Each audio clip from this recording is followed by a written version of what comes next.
Last సెషన్లో goal seek ద్వారా మనం టార్గెట్ వాల్యూ రీచ్ చేయడానికి ఏదైనా సింగిల్ వేరియబుల్ లేదంటే సింగిల్ చేంజింగ్ సెల్ని ఏ విధంగా మారిస్తే మనకి టార్గెట్ వాల్యూ రీచ్ అవుతుంది అనేది చూసాం.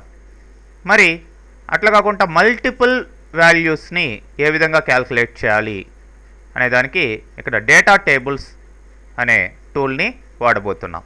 సో దానికి ఆల్రెడీ ఎగ్జిస్ట్ అయి ఉన్న ఒక ఫైల్ని ఓపెన్ చేయండి. సో ఇక్కడ చాప్టర్ 10లో మీకు డేటా టేబుల్స్ అనే ఒక ఫైల్ ఉంది.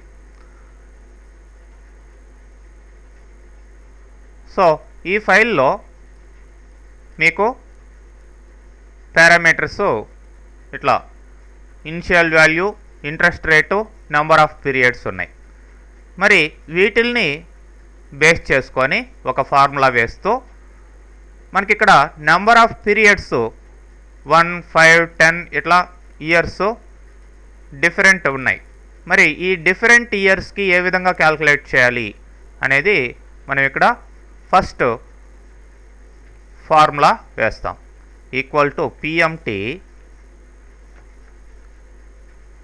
ఇంట్రెస్ట్ రేట్ 6% బై 12 కామా, ఎందుకంటే ఇక్కడ యాన్యువల్ ఇంట్రెస్ట్ రేట్ కాదు మంత్లీ కనుక్కోవాలి కాబట్టి బై 12 వేస్తున్నాం. Next number of periods 10 into 12 మనం మంత్లీ కనుక్కోవాలి కాబట్టి మంత్లీకి వేస్తున్నాను.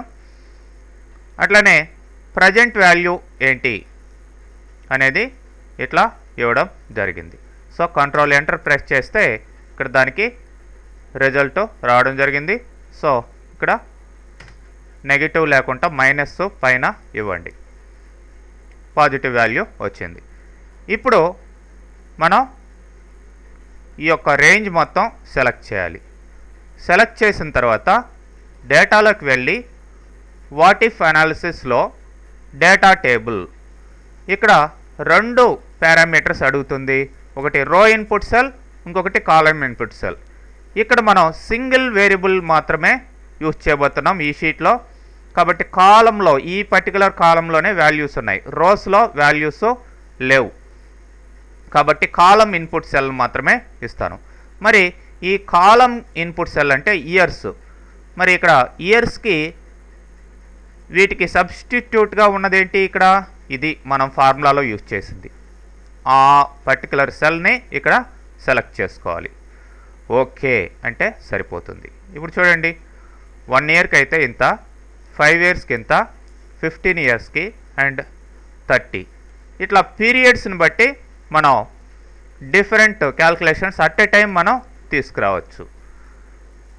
అదే డ్యూయల్ వేరియబుల్, ఇప్పుడు రోలో డేటా ఇచ్చాం అంటే డిఫరెంట్ టైప్స్ ఆఫ్ పేమెంట్స్ ఉన్నాయి, అంటే ప్రజెంట్ వాల్యూస్ ఇలా ఉన్నాయి, అంటే మనం తీసుకున్న అమౌంట్ ఇవి. మరి number of periods different periods ఉన్నాయి, వీటన్నిటికీ కూడా క్యాల్కులేట్ కావాలి. అంటే 1 ఇయర్కి అయితే ఇక్కడ 85,000 అయితే ఎంత, 1 ఇయర్కి 90,000 అయితే ఎంత, 95 అయితే ఎంత, ఇట్లా అన్నిటికీ క్యాల్కులేట్ అవుతుంది. అట్లనే డిఫరెంట్ ఇయర్స్కి ఫర్ ఎగ్జాంపుల్ 25 ఇయర్స్కి 85 అయితే ఎంత, 90 అయితే ఎంత, ఇట్లా అన్నిటికీ కూడా క్యాల్కులేట్ కావాలి, అన్ని పాసిబిలిటీస్. సో ఇప్పుడు ఇది కలిసే చోట ఈ క్రాస్లో అంటే రో కాలం కలిసే చోట ఇప్పుడు ఫార్ములా మనం ఇవ్వడం జరుగుతుంది. పిఎంటి ఇప్పుడు rate by 12 comma number of periods into 12 comma ఇది పేమెంట్. సో ఎంటర్ ప్రెస్ చేయండి.